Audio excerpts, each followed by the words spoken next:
Tonight on Colonial Sports Center, field hockey looks for a chip shot against Mercyhurst. Can they upend the Lakers? Plus, volleyball looks to make a run. Can they ace the competition? And we go deep with Julian Ellison and the football team. Can an emotional trip to Monmouth turn a goat into a hero? So get a leg into this one. Split those pesky uprights. Throw your hands in the air because Colonial Sports Center starts right now.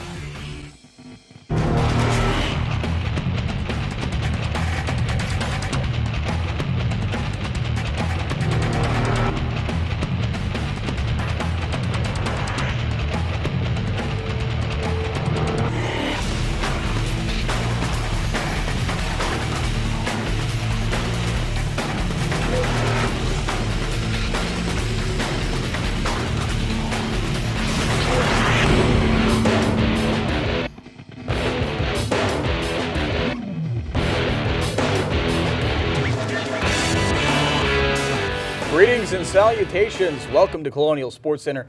Alongside Kelly Burke, I'm Andrew Chiappese, and lots to get to, Kelly, including something that hasn't happened since 2002. Yeah, you would think with all the matchups the Robert Morris football team has had against Monmouth, the Colonials would have won a game against the Hawks in the past 5 years. Well, prior to Saturday's game at Monmouth, the Colonials hadn't.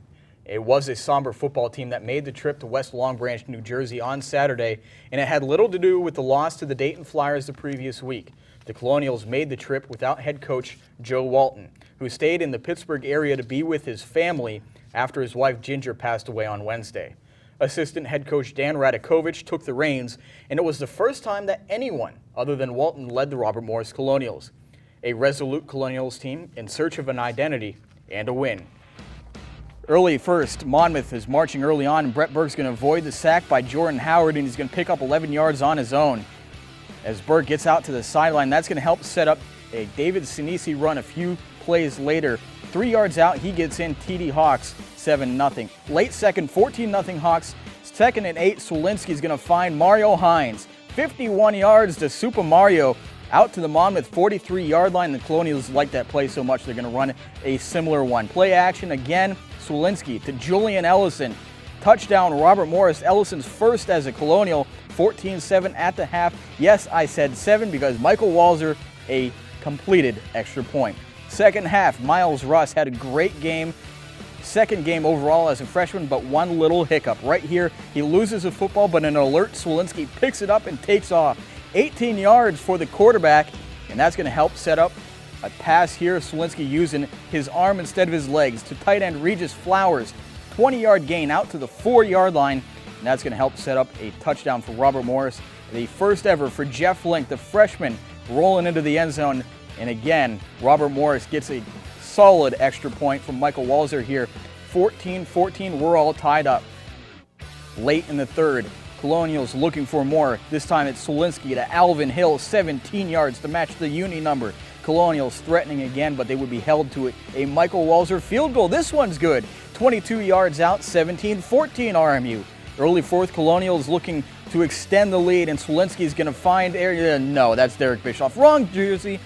Colonials can't hold the Monmouth Hawks because Brett Burke's going to find Troy Uden. Down the sideline is going to get behind Tohi Bakanola, and that's going to help set up a chance for Monmouth to try and tie the game at 17. Fred Weingart gets it up, and it is through the uprights. We are indeed tied at 17. Miles Russo is going to help the Colonials get into Michael Walzer's range because he's going to get out to the 26-yard line. A nice run by the freshman, and Walzer's going to have a chance to win this thing. From 36 yards out, Walzer, as cool as the other side of the pillow. 20-17. Robert Morris goes into Monmouth and gets a victory. It is the 6th road win in a row for Robert Morris, and as mentioned, they had not previously won against Monmouth since 2002. We knew we were better than they were. We knew getting out there that that it was going to be a tough game. All conference games always are, and just them being on top. I mean, it might have worried us a little bit, but yet at the same time, we knew that all our games are usually close against them, and we always got to battle back. This team's not going to give up. We're a tough team. We have a lot of heart, and we want to win. So that's what we did. We just came out, stepped it up, and we won. We kind of knew what we had to do, get focused as a family with Coach Walton missing, It was all or nothing. It was all for him. We came together as a family. Banaszak put a lot of pressure on us, and we responded well. Here's a look at how some of the other teams in the NEC fared this weekend. LaSalle lost to Sacred Heart 54-14. Albany had a 3-point win over Forum. Wagner lost by 3 to the Gales, and Morehead State 21-14 over St. Francis of PA, and there's Robert Morris 20-17 over Monmouth. Well, Michael Walzer knew he could kick at this level. He just had to prove it to himself. A week after missing 2 extra points and a field goal and a 23-12 loss to Dayton, the junior place kicker was perfect at Monmouth. For his efforts, Walzer was named the NEC Special Teams Player of the Week. We caught up with Walzer earlier this week. All right, we're here with Colonial's kicker Michael Walzer. And Mike, after a rough start against Dayton, what was it like transitioning from the rough start against Dayton to throughout the week and into Monmouth's game? Well, Dayton, I had a horrible performance, and I came back and watched a lot of film, tried to pick out my flaws that I had during the game. And I worked on them during the week and ended up paying off in the Monmouth game. Is there an explanation for what went on with Dayton, or is it just one of those things, one of those fluky games? I think it was just one of those fluky games. I've never had a day like that before, and it's just, I don't know what went wrong, just basically everything. Now, some of the reports from Monmouth said that it was a a nice day, but as far as the weather went and the wind went, it was swirling around a little bit. Did that play into your mindset at all? On the last field goal it did. I knew the wind was going to be into me, and with the cross, I tried to aim a little more to the right. But most of the points in the game were scored on the other end of the field, where the wind was actually helping you the whole time. Obviously, it's always good to have a conference win, but you guys haven't beaten Monmouth since 2002. What was the atmosphere like during the entire game, especially knowing that some of your kicks were crucial kicks? Well, the atmosphere was great. It was a first conference game. It was the defending champs on their home field, and we knew to make a statement we'd have to beat the champs right off the bat. And right now we're winning the conference 1-0, and it's a great game, hard-hitting game, very exciting the whole way, and we're just glad we can get the win for our coach. As far as special teams go, coming up against St. Francis, what do you guys expect in terms of kickoffs, in terms of their ability to rush on field goals?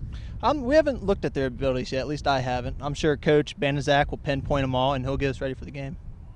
All right, thank you very much. Hopefully you have another good game against St. Francis, Michael. Robert Morris football coach Joe Walton will return to the sidelines this Saturday as the Colonials take on Northeast Conference rival St. Francis. He had missed the past week of practice and last Saturday's game versus Monmouth as he remained with his family following the death of his wife Ginger. Assistant head coach Dan Radakovich led the Colonials to a 20-17 win over Monmouth last Saturday. Game time this Saturday is at 1 p.m. at Joe Walton Stadium, and you can listen live on WPIT 7:30 a.m. or on Yahoo Sports. Still to come, we'll take a look at what's going on in the world of Pittsburgh sports, so stay tuned.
The Pittsburgh Penguins begin their training camp on Friday, and all eyes are on a couple former collegians familiar to Robert Morris. Goalie David Brown and Notre Dame alum will be battling for a spot on the Penguins' depth chart, along with Boston University's John Curry and veteran Ty Conklin. One of Brown and Curry will start at Wilkes-Barre Scranton, and the other will start at Wheeling of the ECHL. If you're interested in attending training camp, here's some important Penguins dates to keep an eye on. The Penguins begin their training camp on Friday, and that is going to be at the Isoplex in South Point. And also, first preseason game is September 17th, and the season begins October 5th.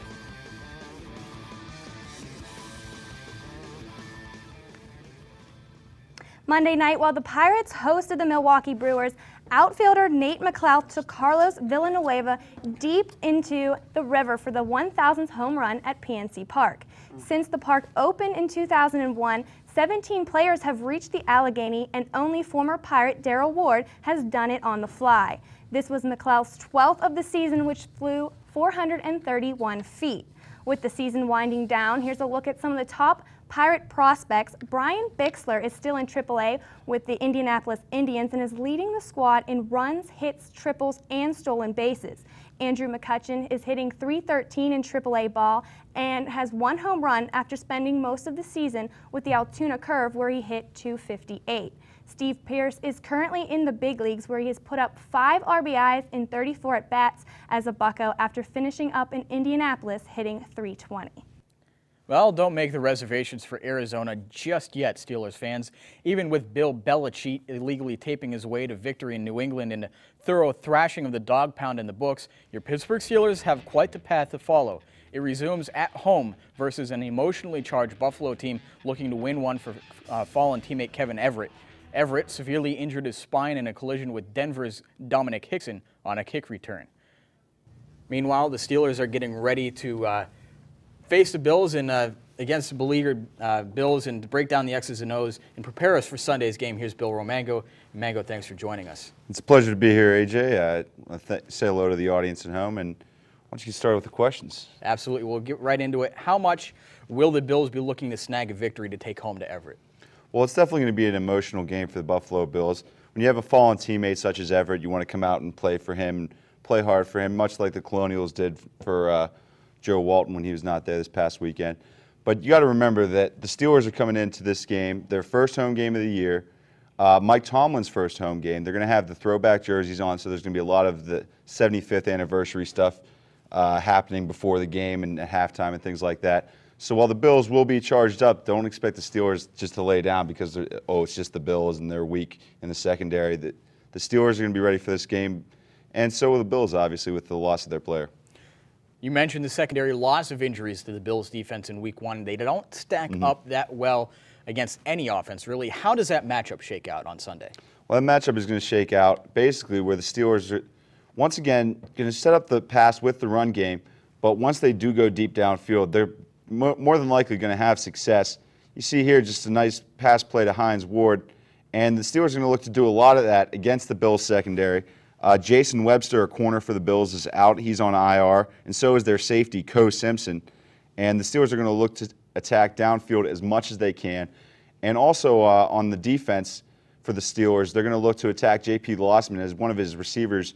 Josh Reed he's probable for the game, so even if he does play, he's not going to be 100%, so that could be a factor for the Steelers. Well, you mentioned Reed. The Bills do have a decent offense.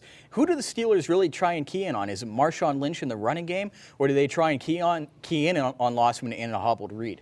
Well, I think more than likely the Steelers are going to go after the run game and force Lossman to make throws. If the Steelers can come out on defense and hold Marshawn Lynch to maybe 40, 50 yards, then they're going to have very much success against the Bills' offense because J.P. Lossman, while he's a decent quarterback, with his best wide receiver banged up and a couple guys on the O-line are banged up as well, it's going to be hard for him to stay in the pocket, as well as it's going to be hard for Lynch to run because they're really going to be keen on that. All right, and to wrap things up, why don't you give us a look into your insight for the college football weekend and your picks for this weekend? Picks for this weekend for the local teams. West Virginia right now is playing Maryland. I expect WVU to come out on top in that one. Pitt and Michigan State, probably the most intriguing matchup. I'm going to take Pitt, take the home team in that one. West Virginia, like I said, is going to more than likely pull it out against Maryland. And watch out for the Buffalo Bulls in the upset special. Just kidding. Penn State is going to be my pick for that game. All right, our very own Frank Caliendo. Many thanks to Bill Romango. He'll return later on in the show. The women's volleyball team went 2-1 in Riverside, California this past weekend, led by the strong play of Tanya Storino. The senior setter earned the Northeast Conference Player of the Week honors for her performance, averaging 47 assists throughout the weekend, and she had 13 kills on 27 attempts. The 5-4 Colonials return to action Friday when they take on Howard at the St. Francis of PA tournament. There's more sports-related activities just around the corner. We're hitting the gridiron again, hard. CSC back in 60.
The women's field hockey season is underway and off to a rough start after losing their first home game of the season and 3 road games following that. This past weekend, the ladies had 2 home matchups as Mercyhurst came to town Saturday. To Joe Walton we go. Colonial head coach Olivia Netzler looking for her first career win. Courtney Bertoloni's pass to Gwen Dolphin gets deflected as Jennifer Coleman is able to come up with the save. Mercyhurst now will get the ball. Watch Courtney Witchy get in the way of her own teammate. RMU comes back on offense. Bertoloni again to Dolphin, who comes up through the legs of Courtney Looper and takes the shot, but again, Coleman is going to come up with the save. This time, Bertoloni is going to try and find a different one of her teammates. Shauna Kuzner in front of the net. She will find the inside for her first goal of the season. Kuzner went on to score another goal as the Colonials went on for the 2-1 victory. With Coach Walton taking a leave of absence the past week, the rest of the Colonials football staff had to take on extra duties. One coach stepping up is special teams and defensive line coach John Banaszak. The former defensive end won 3 Super Bowl rings with the Pittsburgh Steelers and spent the end of his career in the NFL tutoring Hall of Fame defensive end Reggie White. Coach Banaszak sat down with Colonial Sports Center producer Scott Gomick to discuss his coaching philosophy in this year's Colonials team. Coach Banaszak, thank you for joining us on Colonial Sports Center. I think it's fair to say that a large population of the students here at Robert Morris don't know about your decorated past playing in the NFL. Just for all the fans, having 3 Super Bowl rings and being the defensive MVP, could you talk about playing with the Steelers and being a part of one of the greatest franchises in the NFL? Well, you're absolutely right. I played with a great franchise. I played on the greatest football team to ever play the game of football. I played with 9 Hall of Fame players, a Hall of Fame coach, Hall of Fame owners. It was a tremendous experience for me.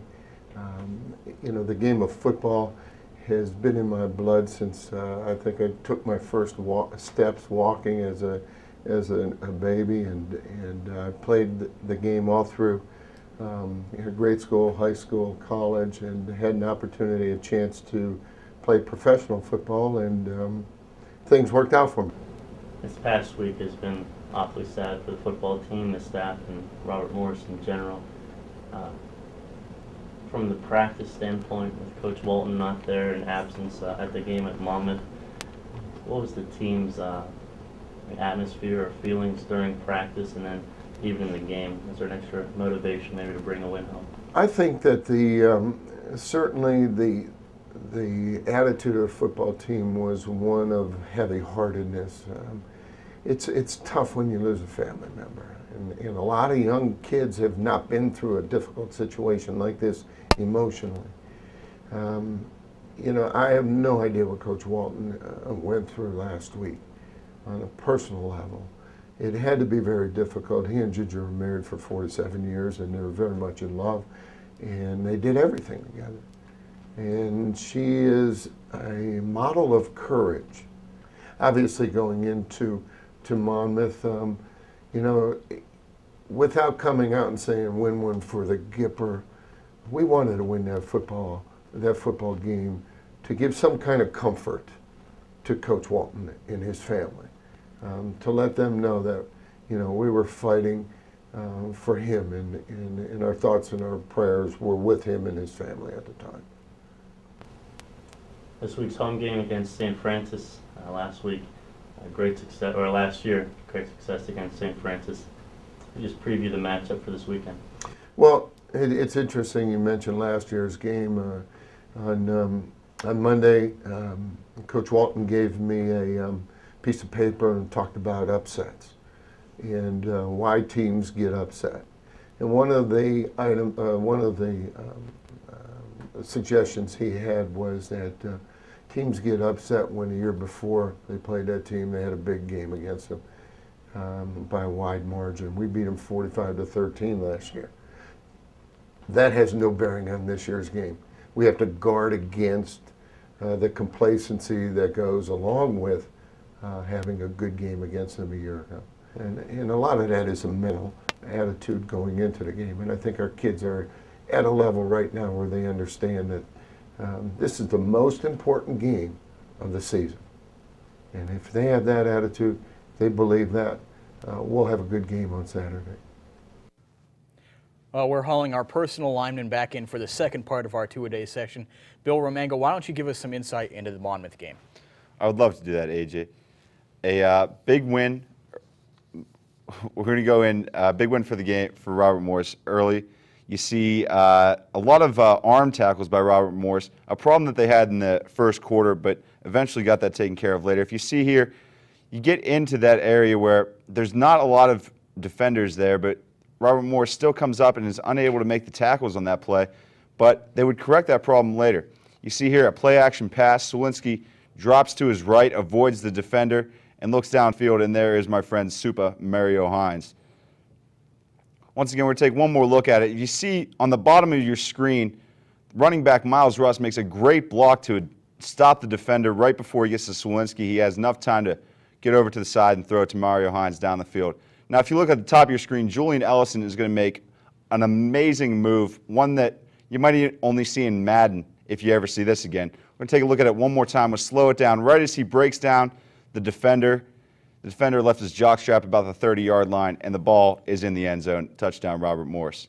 Here we see a nice toss play to Miles Russ. You see him get up the field into the hole, dodge past the safety, and get downfield for a nice gain of about 20-25 yards. If you look here, look at all the Monmouth defenders on the ground.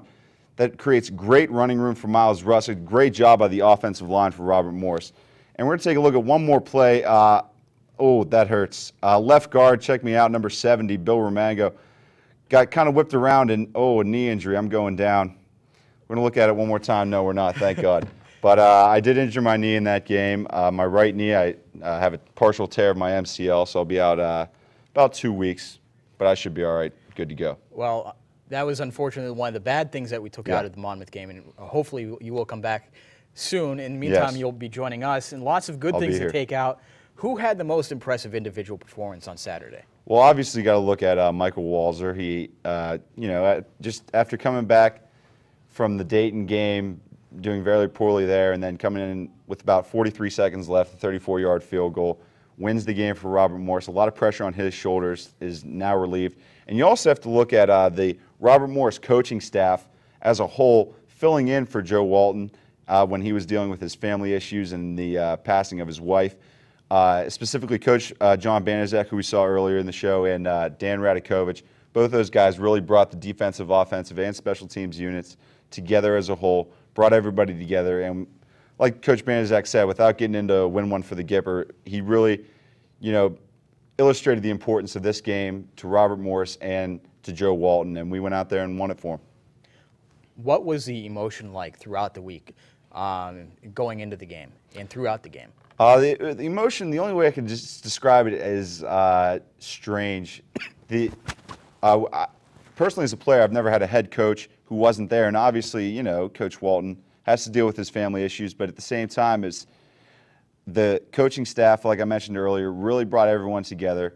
You kind of go into practice like, okay, what do we do now? Well, you just keep doing the same things that you've always been doing. It's just Coach Walton isn't there. He talks to the coaches at night on the telephone and talks to them in person when they go to his house. And Coach Walton laid down a great game plan, and the coaches delivered it to us perfectly, and obviously we understood it enough that we went out there and beat the Monmouth Hawks. Looking ahead to St. Francis this weekend, it's been historically a one-sided relationship in favor of Robert Morris, but what do the 2007 Red Flash bring to the table? What the Red Flash bring to the table is the blitz game. They're one of the best teams in the NEC at blitzing, bringing linebackers from all angles.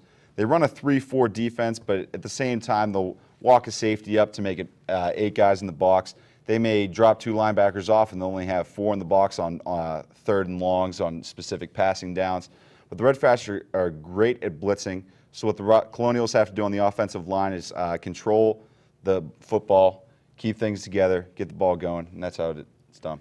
Well, the whistle's blowing, coach is letting it go. 2-a-days are over. Well, thank you very much. I appreciate it. Get some rest. Thanks to Bill Romango.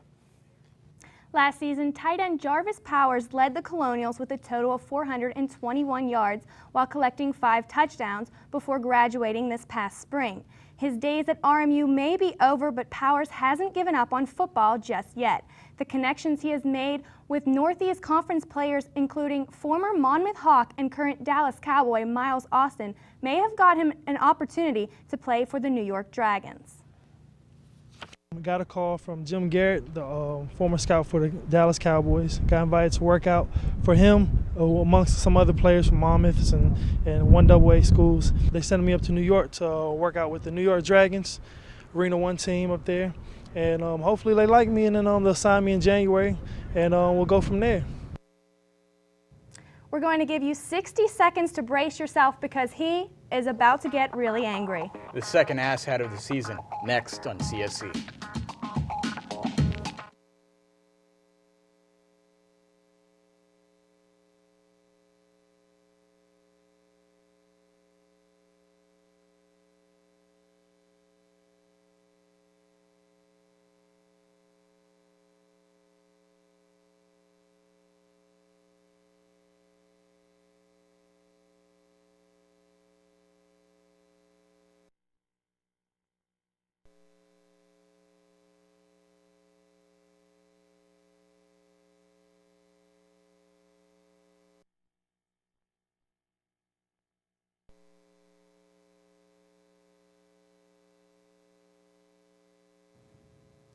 Not since it was revealed that the 1951 World Series was perhaps won via nefarious measures and stolen signals by the New York Giants has New York led the nation in such an uproar regarding cheating in sports.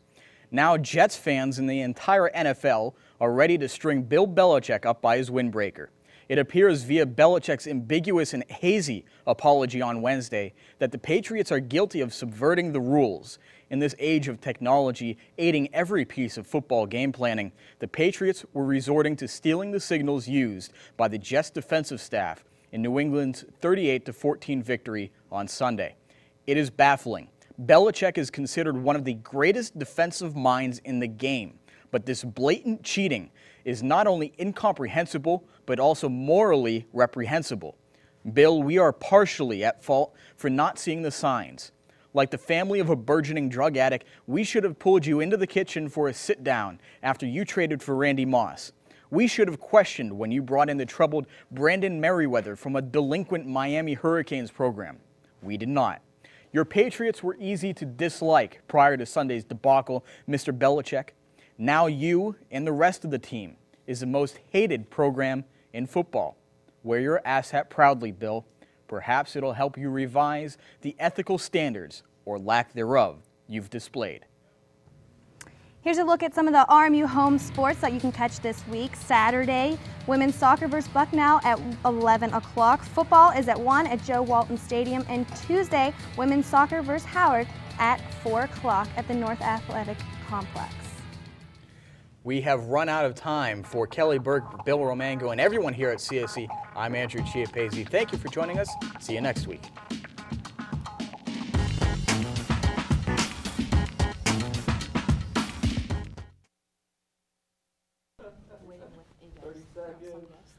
What's up?